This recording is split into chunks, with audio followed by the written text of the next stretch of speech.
آپ کو پتا ہے سعودی عرب کا ایک بادشاہ گزرا عبداللہ کے نام سے، سنا نا؟ جارج بش کے زمانے میں تھا، تو اس زمانے میں اس نے افغانستان پہ جارج بش نے حملہ کیا، پھر عراق پہ، سوڈان پہ، صومال، کئی ملکوں پہ حملہ کیا. اس کے بعد کہ میں کئی اور ملکوں پہ حملہ کروں گا، اس میں ایران پہ بھی حملہ کروں گا. تو عبداللہ نے کہا تھا دیکھو میری بات سنو، میں برادرانہ مشورہ دے رہا ہوں. میرا جملہ ضائع کر دیا آپ حضرات. میں برادرانہ مشورہ دے رہا ہوں. کئی لوگ ہوتے کلمہ گو ہیں لیکن دل ان کے کافروں کے ساتھ ہوتے ہیں. نہیں ہے سارا مجمع. کئی لوگ ہجرت کر کے مدینے آ گئے تھے، کھاتے پیمبر کا صدقہ تھے، دل مکے والوں کے ساتھ تھے. سارا مجمع نہیں ہے، میں نام نہیں لوں گا، پریشان نہیں کروں گا. توجہ. گرامی ایک جملہ کہا تھا عبداللہ نے، کہا دیکھو میں برادرانہ مشورہ دے رہا ہوں جو پہنچ رہا ہے، میں برادرانہ مشورہ دے رہا ہوں، سب پہ حملے کرنا، شیعوں پہ حملہ نہ کرنا. تو اس نے کہا your Hines I don't understand. Your Hines مجھے سمجھ نہیں آ رہا. جارج ڈبلیو بش نے سعودی عرب کے بادشاہ سے، مجھے سمجھ نہیں آ رہا یور ہائنس یہ آپ کیوں کہہ رہے ہیں شیعوں پہ حملہ نہ کریں، تھوڑے سے تو ہیں.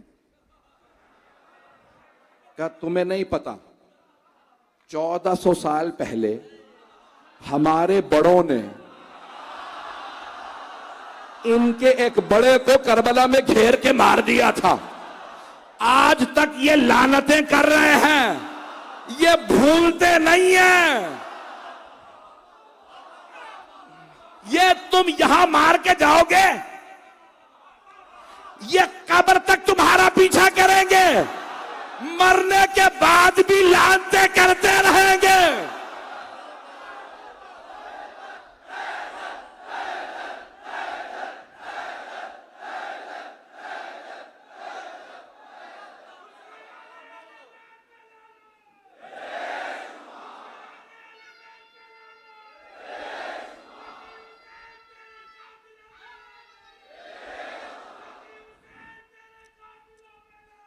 بیش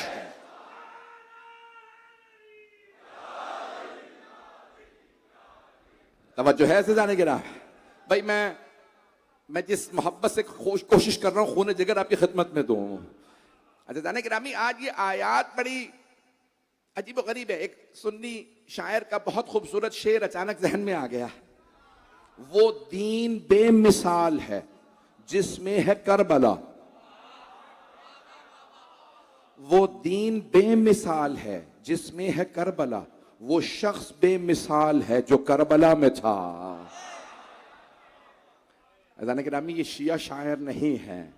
آج آپ کی یہ شرکت اتنی موسم کی خرابی کے باوجود، کتنے بڑے بڑے شہر کے اندر پاکستان کے حکمران موجود ہیں، اس کے باوجود بھی مجمع جل تھل ہے. میں دیکھ رہا تھا باہر سے آ رہے تھے، 1 گھنٹے ہمیں ٹریفک میں دیکھ لیے ہر جگہ پہ. جو جملے پیش کر رہا ہوں عزیزان گرامی، تو کمال جو دین کا ہے، انسانیت کا کمال ہے نا، وہ ہے محمد و آل محمد علیہ السلام سے.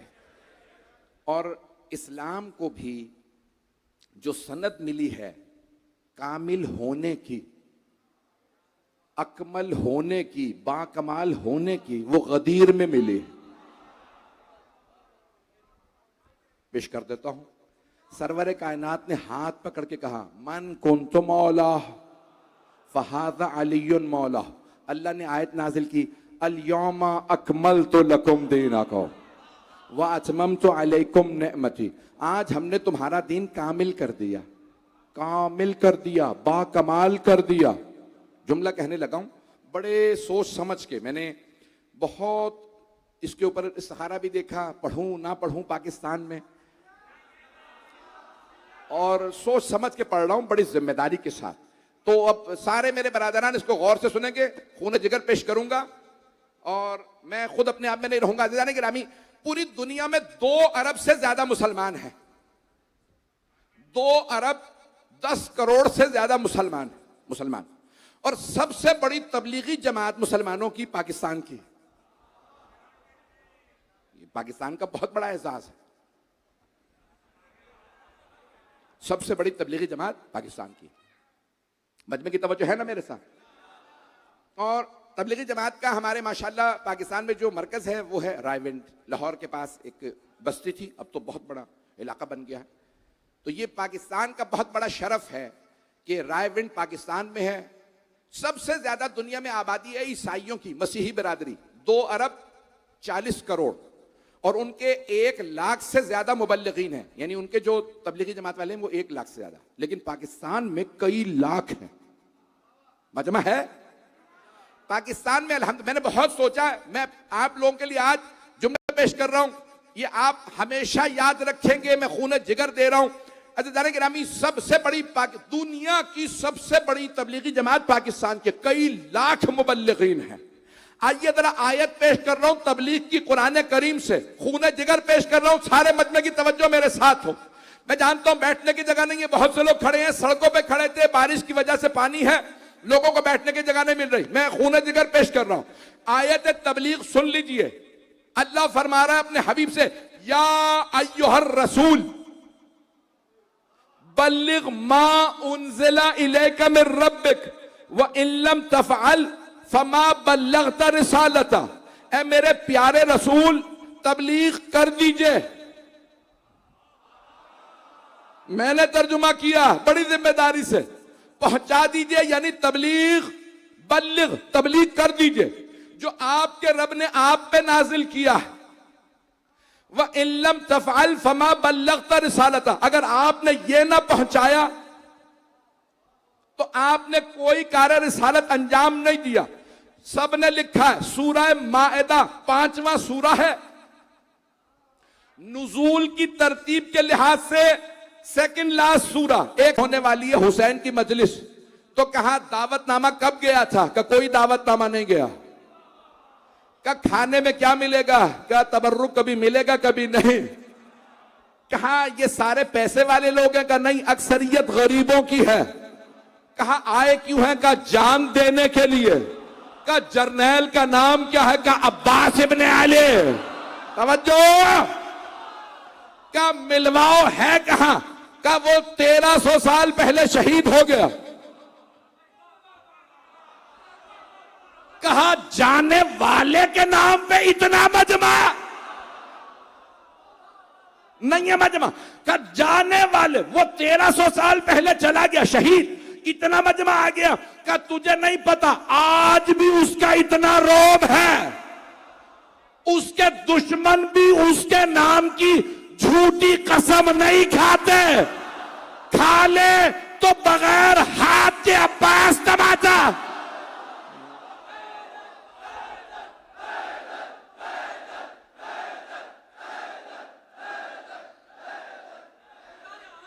حیدری. اذان گرامی، آج ساری دنیا متوجہ ہے اہل بیت کی طرف، ساری دنیا متوجہ ہے تشیع کی طرف. میں نے 20 سال پہلے کہا تھا 20ویں 21ویں صدی اہل بیت کی صدی ہے، یہ امام حسین کی صدی ہے. ساری دنیا آج دیکھ رہی ہیں کون یہ، اتنے کم لوگ ہیں لیکن سب سے ڈٹنے کے لیے تیار ہیں. اور یہاں تک کچھ لوگ کہہ رہے تھے سارے امریکہ کو، یورپ کو، ساری دنیا کو جمع کر کے لے آؤ. تو لبنان کے ایک سپہ سالار نے کہا تھا ہم سب کے لیے کافی ہے. تو ایک اسرائیلی نے کہا کہ اس کو پیغام بھیجو کہ تو بے وقوف ہے، پاگل ہے، ہمارے پاس اسلحہ کیسا ہے، سب سے کیسے لڑو گے؟ کہ ہم خیبر کے ماننے والے ہیں. تمہیں ابھی بھی اندازہ نہیں ہے ہم ہیں کون. عزیزان گرامی، ہم مر جاتے ہیں، ہم بھاگتے نہیں. ہماری تاریخ گواہ ہے، ایران میں، لبنان میں مر گئے، مار دیے گئے، بھاگے نہیں. خدا کی قسم انٹیلیجنس رپورٹ تھی کہ لبنان میں حملہ ہونے والا، کہا تم کہیں اور چلے جاؤ، کہ ہم عباس کے ماننے والے ہیں. گرامی، ہم بھاگتے نہیں ہیں. یہ عزاداری کبھی رکنے والی نہیں ہے، یہ مجالس کبھی رکنے والی نہیں ہے. عزیزان گرامی، میں بس آخری جملے پڑھ رہا ہوں. میں تفصیل سے آج مسائل پڑھنا چاہتا ہوں کہ پوری دنیا میں آج ہر آدمی یورپ، امریکہ میں سوال کر رہا ہے مجلسوں میں کیا پڑھا جاتا ہے. ہم سننا چاہتے ہیں. ان میں جذبہ آتا کہاں سے ہے؟ میں ایک جملہ کہوں، ہمارے پڑھنے سے نہیں، یہاں آ جانے سے سایہ جن ہستیوں کا ہے، جس بی بی کا سایہ ہے، جس کائنات کی ملکہ کا سایہ ہے، یہ جو علم کا سایہ ہے، ہم اپنے بچوں کو علم کے سایہ، پوری دنیا اپنے بچوں کی سلامتی کی دعائیں مانگتی ہے. ہماری مجلسوں میں آ کے دیکھیں، مائیں بچوں کی منتیں مانتی ہیں. جب بچہ پیدا ہوتا ہے تو پہلے ہی دن لا کے کہتی ہیں مولا میرا بچہ آپ پہ قربان. ایسا ہے یا نہیں ہے؟ یہ ہمارا جذبہ ہے. عزیزان گرامی، جب 60 ہجری میں 25 رجب کو مروان نے پیغام بھیجا جناب سید الشہداء کے گھر. کچھ لوگ آئے سپاہی حکومت کے، بنو امیہ کے، اور آنے کے بعد کہا کہ اے حسین ابن علی، آپ کو مروان نے اپنے گورنر ہاؤس میں بیت الشرف میں، یعنی دارالامارہ ملعون کی جو دارالامارہ تھا، دارالامارہ میں بلایا ہے. آپ جانتے ہیں نا، ہر روز جناب زینب کبریٰ مولا حسین کی زیارت کے لیے تشریف لاتے تھے. وہ وہی وقت تھا جب جناب زینب تشریف لائیں تھی. بی بی نے شرط رکھی تھی اپنے عقد میں، بابا میری 3 شرائط ہیں. پہلی شرط، میں ہر روز اپنے بھائی حسین کے چہرے کی زیارت کے لیے آؤں گی، اور جب میرے بھائی کربلا جائیں گے حسین تو میں ساتھ جاؤں. بہرحال تو جناب زینب ہر روز آتی، صرف چہرہ دیکھتی اور کہتی پروردگارا میرا بھائی سلامت رہے. تو مولا حسین کو بہن سے بہت محبت تھی. بہن کو دیکھ رہے ہیں، اتنے میں مروان کا آدمی دروازے پہ آتا اور آنے کے بعد کہتا ہے حسین آپ کو مروان نے بلایا ہے. یہ نہیں کہا بیعت کے لیے. جناب زینب نے مروان کا نام سنا. مولا حسین نہیں چاہتے تھے کہ یہاں خون ریزی ہو، دروازوں پہ آگ لگائی جائے. آپ جانتے ہیں نا کہ مولا امیر کے دروازے پہ آگ لگا دی گئی تھی، پھر مولا صادق کے دروازے پہ آگ لگائی گئی. تو مولا حسین نہیں چاہتے تھے میری بہنیں بیٹھی ہیں، کوئی دروازے پہ آ کے آگ لگائے کہ آپ بیعت نہیں کر رہے. مولا نے کہا مروان سے کہو میں آتا ہوں. جناب زینب تڑپنے لگی، بھیا مروان پہ، ولید پہ بھروسہ نہ کیجئے گا، یہ بابا کے دشمن ہیں، آپ کے خون کے پیاسے ہیں. مولا نے بہن کو پیار کیا اور ایک جملہ کہا، بہن میرے قاتل مروان و ولید نہیں ہیں، میری شہادت کربلا میں ہے، مدینے میں نہیں، پریشان نہ ہو. پیشانی چومی، بہن کو پیار کیا. کہا میں بات سن کے آتا ہوں، آپ تشریف رکھیں. بی بی نے فوراً آوازی، عباس، علی اکبر، اون محمد، قاسم، عبداللہ، 18 جوانان بنی ہاشم جمع ہو گئے. جی بی بی فرمائیے میرے بھائی کے ساتھ جانا، اور خبردار میرے بھائی کو آنچ نہ آئے. جناب عباس نے ایک مرتبہ جناب زینب کے سامنے سر جھکا کے عرض کی. جناب عباس بہت قداور، بہت خوبصورت. کہا بی بی میرا آپ سے وعدہ ہے، جب تک میری سانس میں سانس ہے میں مولا پہ آنچ نہیں آنے دوں گا. جملہ کہا اور جناب عباس علیہ السلام تلوار حمائل کر کے جوانان بنی ہاشم کے ساتھ جناب سید الشہداء کے پیچھے پیچھے دارالامارہ تک گئے. جیسے ہی جناب سید الشہداء دارالامارہ کے دروازے پہ پہنچے تو ایک مرتبہ جو دربان تھا اس نے ایک جملہ کہا کہ حسین مروان و ولید نے کہا تھا کہ آپ تنہا جائیں گے دارالامارہ میں، ساتھ کوئی نہیں جا سکتا. جناب عباس علیہ السلام نے مولا کی طرف دیکھا، مولا آپ کا کیا حکم ہے؟ تو مولا نے فرمایا عباس انہوں نے مجھے تنہا بلایا ہے، آپ دروازے کے باہر رک جائیے، لیکن ایک بات یاد رکھیے عباس، اگر میری آواز بلند ہو تو آپ فوراً اندر آ جائیے گا. کہا مولا ٹھیک ہے. ایک مرتبہ مروان نے جناب سید الشہداء سے بڑے عجیب و غریب انداز میں کہا اے حسین حاکم شام انتقال کر گیا ہے، نیا حاکم یزید ہے، یزید نے آپ سے بیعت طلب کی ہے. مولا نے ایک مرتبہ مروان کی طرف دیکھا، کہا کہ اگر بیعت کوئی اچھی چیز ہے تو کل مسجد نبوی میں سارے مجمع میں مجھ سے بیعت مانگ، میں سب کے سامنے تجھے بیعت سے انکار بتاؤں گا کہ کیوں کر رہا ہوں. اس نے کہا اے حسین ہم جانتے ہیں آپ علی کے بیٹے ہیں، بیعت نہیں کریں گے، یہاں تنہائی ہے، اکیلے میں بیعت کر لیجئے، میں کسی کو نہیں بتاؤں گا۔ مولا نے کہا میں بیعت تنہائی میں بھی نہیں کروں گا۔ ایک مرتبہ اگر سب مجمع کی میری طرف توجہ رہے، ایک مرتبہ مروان نے اشارہ کیا، ولید نے اشارہ کیا مروان کی طرف کہ حسین کی گردن اتار دے، یہیں محل میں گردن اتروا دے، یہ بیعت نہیں کریں گے۔ جناب سید الشہداء کو جلال آیا، آپ نے بلند آواز سے کہا، اس کی ماں کا نام لے کے کہا یبن الزرقاء انت تقتلنی ام ہوا۔ اس کی ماں کوئی اچھے کردار والی نہیں تھی۔ مولا نے ایک مرتبہ کہا کہ او بدکارا کے بیٹے، کیا تو میرا قتل کرے گا یا یہ؟ تمہیں بھول گیا میں علی کا بیٹا ہوں؟ بلند آواز سے مولا کا بات کرنا تھا، جناب عباس کے کان میں آواز آئی۔ جناب عباس نے دروازے پہ، دارالامارہ کا بہت بڑا دروازہ تھا، اس پہ ہاتھ رکھے، کھولنا چاہا، دیکھا دروازہ اندر سے بند ہے۔ آپ نے ایک مرتبہ اشارہ کیا علی اکبر، جوانان بنی ہاشم سے کہیے پیچھے ہٹ جا۔ جناب عباس نے اپنا بایاں بازو دروازے پہ مارا، تلوار کھینچی، دروازے کو گرایا، اور تلوار کھینچنے کے بعد آواز دی مولا کیا حکم ہے، ان دونوں میں سے کس کا سر قلم کرنا ہے؟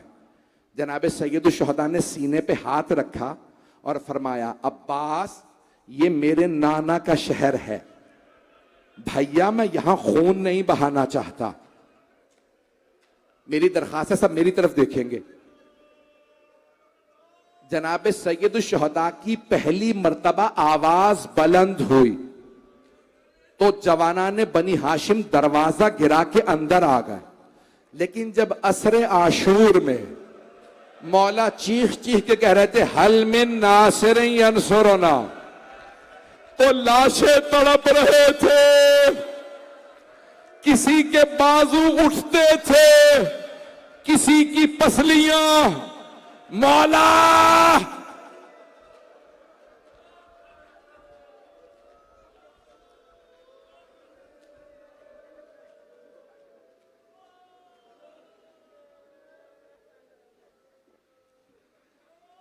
میں بھی تفصیل سے پڑھوں گا۔ مولا نے سینے پہ ہاتھ رکھا، کہا عباس واپس چلیے، میں نانا کے شہر میں جنگ نہیں کرنا چاہتا۔ مولا گھر آئے، کہا جناب زینب سے اور بیویوں سے کہا نانا کے شہر میں اب ہمیں مسلمان رہنے نہیں دیں گے، میں عراق جا رہا ہوں، میں کربلا جاؤں گا۔ جناب سید الشہداء نے ایک فہرست تیار کی اور نام لکھنے کے بعد جناب عباس کے ہاتھ میں فہرست دے دی، عباس میرے بھائی ایک ایک کو نام بتا دیجئے، کس کس کا نام فہرست میں ہے، کون کون میرے ساتھ کربلا جائے گا۔ جناب عباس نے کہا علی اکبر آپ کا نام کربلا جانے والوں میں ہے۔ آواز دی قاسم آپ کا نام کربلا جانے والوں میں ہے۔ ابھی نام لے ہی رہے تھے، جناب عباس نے ایک چھوٹے سے بچے کو دیکھا اور فرمایا جس بہن کے ہاتھ میں بھائی تھے نا، کہا بی بی علی اصغر کا نام بھی کربلا جانے والوں میں ہے۔ اب اگر دیکھ سکے تو میری طرف دیکھیے گا، میں نے سارے مصائب کو کم کر دیا، بس میں 10 سے 12 منٹ مصائب پڑھوں گا۔ ایک مرتبہ جناب عباس علیہ السلام نے کہا اب میں بیویوں کے نام بتا دوں۔ پہلے مولا گئے جناب زینب کبریٰ کی خدمت میں، بی بی آپ کا نام بھی کربلا جانے والوں میں ہے۔ پھر ایک مرتبہ کہا جناب ام کلثوم سے، بی بی آپ کا نام بھی ہے۔ پھر ایک مرتبہ جناب قاسم کی والدہ سے کہا، جناب رباب سے۔ پھر مولا حسین کی بیٹیوں کو بتانا شروع کیا، کہا فاطمہ کبریٰ بیٹی آپ کا نام بھی کربلا جانے والوں میں ہے۔ پھر آواز دی سکینہ بیٹی آپ کا نام بھی ہے۔ ایک اور بیٹی کھڑی تھی، نام فاطمہ صغریٰ تھا۔ ایک مرتبہ انہوں نے سوال کیا، چچا جان ذرا فہرست کو دوبارہ دیکھ لیجئے، آپ نے میرا نام نہیں بتایا۔ مولا عباس نے دوبارہ فہرست پڑھی، کہا بیٹی آپ کا نام نہیں ہے۔ کہا چچا جان آپ کو فہرست کس نے دی ہے؟ کہا بیٹی آپ کے بابا نے فہرست دی ہے۔ ایک مرتبہ جناب فاطمہ صغریٰ اٹھیں اور جناب سید الشہداء کی بارگاہ میں آئیں، کہا بابا جان چچا عباس فرما رہے ہیں میرا نام کربلا جانے والوں کی فہرست میں نہیں ہے۔ کہا ہاں بیٹی میں نے نام نہیں لکھا. کہا بابا جان میں آپ سے پوچھ سکتی ہوں؟ بابا جان کیا میں آپ سے پوچھ سکتی ہوں کہ میرا نام کیوں نہیں ہے؟ کہا بیٹی آپ بیمار ہیں اس لیے میں نے آپ کا نام نہیں لکھا. جناب فاطمہ صغرا نے ایک مرتبہ عرض کی بابا مجھ سے قسم لے لیجئے میں پورے رات سے کبھی بیماری کا شکوہ نہیں کروں گی. بابا ہاشا میں کبھی نہیں کہوں گی بابا میں بیمار ہوں مجھ سے سفر نہیں ہو رہا.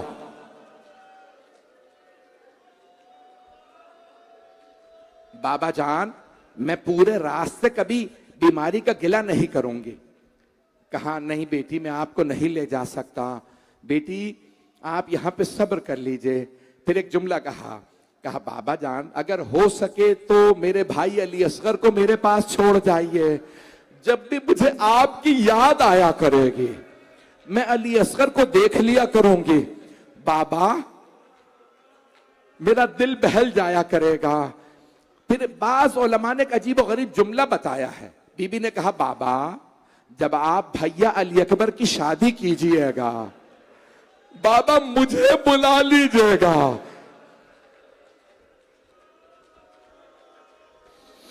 ایک مرتبہ جناب سید الشہداء نے بیٹی کو پیار کیا. بعض علماء نے ایک اور جملہ بھی لکھا, اگر دیکھ سکے تو میری طرف دیکھیے گا. جناب سید الشہداء نے دیکھا جناب فاطمہ صغرا کو, بی بی کی جو شباہت تھی نا وہ جناب سیدہ میں ملتی تھی. مولا نہیں چاہتے تھے میری ماں کی شبیہ بازاروں میں آئے. شرابی کے دربار میں سیدہ کی شبیہ کھڑ. اجرکم اللہ اجرکم اللہ. میں نے تو پڑھ دیا. بس بھائی 28 رجب کا دن نکلا. عبداللہ ابن سنان راوی ہے ظاہراً. ایک مرتبہ وہ کہتا میں گیا کہ جناب سید الشہداء فجر کے بعد عراق کے لیے جا رہے ہیں, کربلا جا رہے ہیں. کیسے پڑھوں آپ کے سامنے؟ مولا حسین مسند بچھا کے گھر کے سامنے بیٹھ گئے. جناب عباس سے فرمانے لگے عباس پانی رکھ لیجئے گا کہیں پانی کی قلت نہ ہو. کہ مولا میں نے اتنا پانی رکھا ہے 1000 سے زیادہ لوگوں کو پلا سکتے ہیں, کسی ہر کے لشکر کو پانی پلانا پڑے گا. اجرکم اللہ. بس بھائی میں تمام کر رہا ہوں, 5 سے 7 منٹ کی زحمت دوں گا. مولا مسند بچھا کے بیٹھ گئے, تشریف فرما ہے. اتنے میں راوی کہتا ہے گھر کے اندر سے ایک بی بی ایک خاتون آواز دے کے بتاتی کون سی بی بی آ رہی ہیں. بیبیاں برقوں میں تھیں, چادروں میں تھیں. ایک مرتبہ کسی بی بی نے اندر سے آواز دی, میں نے مختصر کر دیا. آواز دی, کہا کہ حسن مجتبیٰ کی بیوہ آ رہی ہے. مولا حسین نے آواز دی قاسم ماں کا بازو پکڑیے, علی اکبر گھٹنا زمین پہ رکھیے, اون و محمد عماری کا پردہ ہٹائیے, قاسم ماں کو سوار کرا دیجئے. ایک مرتبہ کسی نے آواز دی لیلا آ رہے ہیں. مولا حسین نے آواز دی علی اکبر ماں کا بازو پکڑیے, قاسم گھٹنا زمین پہ رکھیے, اون و محمد عماری کا پردہ ہٹائیے. بس بھی میں نے سارے مصائب کو چھوڑ دیا. ایک مرتبہ اندر سے آواز آئی علی کی بیٹی ام کلثوم آ رہے ہیں. ایک مرتبہ مولا حسین نے آواز دی عباس بہن کا بازو پکڑیے, علی اکبر عماری کا پردہ ہٹائیے, قاسم گھٹنا زمین پہ رکھیے.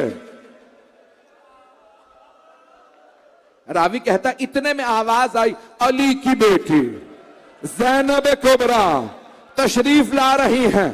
راوی کہتا میں نے آنکھوں سے دیکھا حسین مسند سے کھڑے ہو گئے. کہا علی اکبر پھپھی کا بازو پکڑیے, اون و محمد گھٹنے زمین پہ, عباس عماری کا پردہ ہٹائیے. جناب زینب نے آواز دی اون و محمد رک جاؤ, میرے لال علی اکبر رک جائیے, عباس ابھی رک جائیے, میں آپ سے نہیں. جناب سید الشہداء نے کہا بہن میں آپ کو بازو پکڑ کے سوار کرا دوں. بی بی نے کہا بھیا مجھے معاف کر دیجئے, آج میں آپ سے بھی ناقہ پہ سوار نہیں ہوں گی. بھیا اسے بلائیے جو 11 محرم کو میرا بازو پکڑ کے مجھے ناقہ پہ سوار کرے گا. سارا مجمع دیکھنے لگا. مولا حسین نے آواز دی او میرے سید سجاد، او زین العابدین، تشریف لائیے، پھپھی کا بازو۔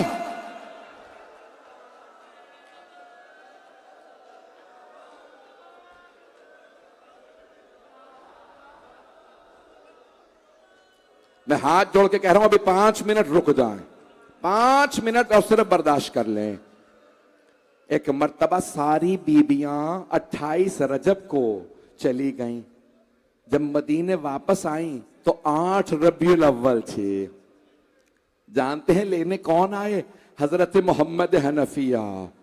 جناب محمد حنفیہ گھوڑے پہ سوار بہت تیزی سے آئے، میرے بھائی واپس آ گئے۔ جب دیکھا مولا سجاد کے ہاتھ میں حضرت عباس کا علم تھا، سر پہ کالا امامہ جلا ہوا تھا۔ جناب محمد حنفیہ نے بلند آواز سے کہا اینا اینا اخی الحسین، میرا بھیا حسین کہاں ہے؟ جناب محمد حنفیہ نے کہا قد ذبح بکربلا۔ جناب سید سجاد نے، مولا سجاد نے فرمایا چچا جان، آپ کے بھائی میرے بابا حسین کربلا میں مارے گئے۔